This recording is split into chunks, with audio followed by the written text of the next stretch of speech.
Norway, not very different in size from us. Not a naturally rich place, and at the beginning of the 20th century, a very poor place. But they had far-sighted government, and the government was just wise enough in advance when they realized the extent of the North Sea. They realized that it could copper fasten a prosperous future. They realized other countries their size and much bigger had managed the resource badly, and they just introduced what I think is still a brilliant policy.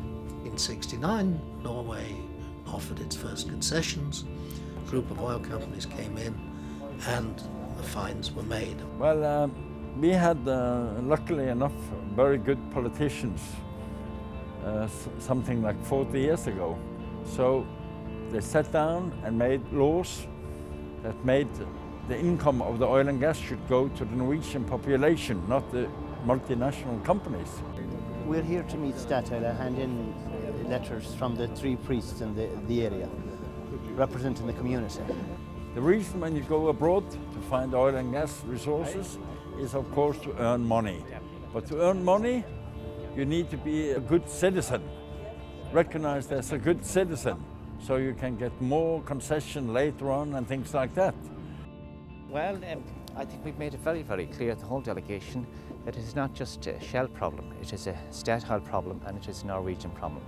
We don't want to interfere with the Irish, conflicts between locals and the government and politicians, but I think there's a great expectation that Norwegian companies do a good behavior abroad. Recently, that wealth has now poured all over Norway. You can't imagine the wealth of Norway. It's a population of about 4 million, I think, and they've got just money pouring out of every seam. It's extraordinary. We'll have to leave our homes in Ireland to come out here to benefit from our own natural gas and oil.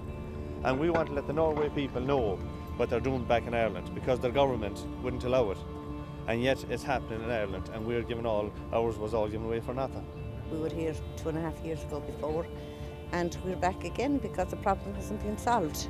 I suppose just that we want to be treated like we'd like. That there's another way. There's a way to do this without the torture that our community is going through. What is the conflict in brief here? What we're asking Statoil to do is to be responsible. We're asking them to change Shell's policy. We're asking them act as Statoil, act as Norwegians, do not act as puppets for Shell.